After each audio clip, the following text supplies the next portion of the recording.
I don't. And when you see David, the armor bearer to Saul, Saul in no way held the same character of David. Saul should have been, no. When I thought about it, Saul should have been David's armor bearer? No. David had to be Saul's armor bearer because David knew David was the master. Saul needed him. See, in the heat of the battle, when it's going down, see, this is the part. In the heat of the battle, when it's going down, you don't care about them insignificant things, friend. See, in the heat of the battle, when it really gets to what it gets to, when the rubber meet the road kind of thing, when it's on and popping, all that insignificant stuff that you judge against someone to discredit them, to disqualify them from being amongst you, you will seek them people out, friend. You will be, you talking about you don't want to pay them no attention, friend. You get into some tough situations that you know that person has been through. Even though you discredited them, you will go and find their page and watch it to look for a word of encouragement. I promise you, you will.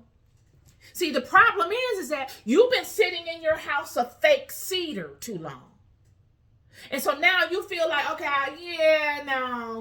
I was thinking that maybe, he could be cool, but no, he's not. Next. He was cool, but, I didn't really like I don't like the way he talks. So next. She's okay, but she's too daring. She's too daring for me. Next. Oh, but you get into a situation, friend, where you are facing some things that are for real. When those demons that manipulate you to be against this person that God put in front of you because you need this person, because you don't know in the future a season's going to hit your behind, that this person was sent to assist you in overcoming, you will remind yourself of that person. In that future state, and you'll say, dang, where's such and such? I need a word because everybody I'm looking at can't give me the word that I need. I need a word from such and such. Where they at? You will go find them people. Them people are not going to come looking for you, friend. You're going to go looking for those people. So when you look at Saul and David, and you see David as Saul's armor bearer, Saul could never be David's armor bearer. He didn't know the tools of the game enough. He ain't got enough skin in the game. He doesn't know. He's a paper tiger. When you're in the battle, you need somebody, your armor bearer, that knows those tools better than you. You're on the front line. You got too many decisions you're making. You need somebody to tap you on your shoulder and be like, here, you need this. Where's your Abiathar? Where's your one to say, okay, I know where we are. I sent people over in this direction, that direction, because to reinforce our boundaries so we're safe. And all you can say is thank you. Because you was thinking it, but you forgot to say, you forgot to tell somebody. You're in the heat of the battle, and you need somebody to say, I need. He thought about it before it even came to your mind. You need this tool.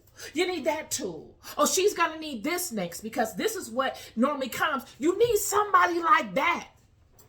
But y'all want people to. It's not y'all. Some of us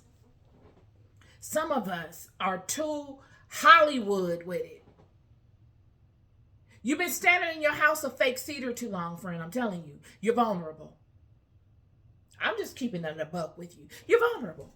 You've been standing in your house of cedar too long, and you're afraid. And it's like fear. It's giving fear, and it's giving.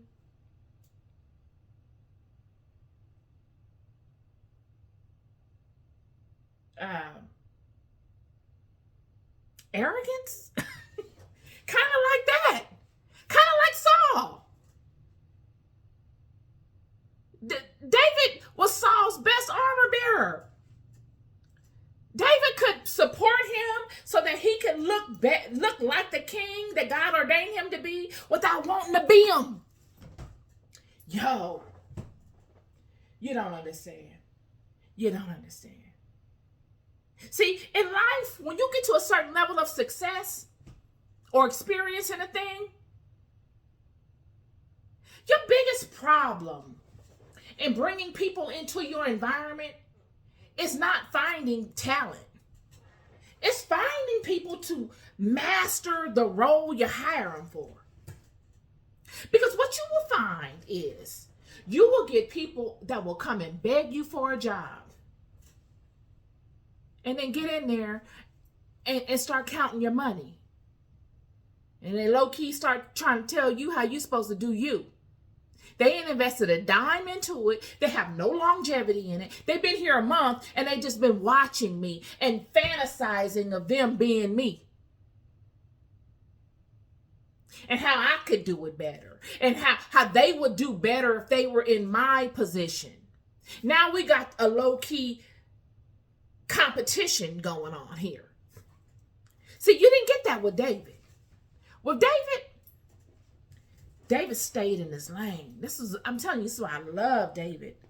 David stayed in his lane. He wasn't trying to be anybody at all, except for who he was ordained to be. He wasn't jealous. He wasn't insecure. He knew where his strength came, and that came from God, and he never got it twisted. He never once tried to be Saul.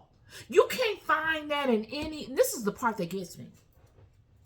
You can get all kinds of stories on many of the people in the Bible within various texts outside of the Bible. But you don't get anything of David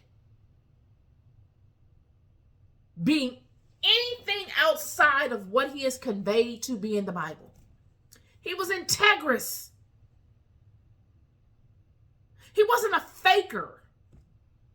He ain't no snake oil salesman. He's not the guy that's going to he's going to act one way and then get into a place and allow his ego or the demons to come and corrupt him and turn him to another.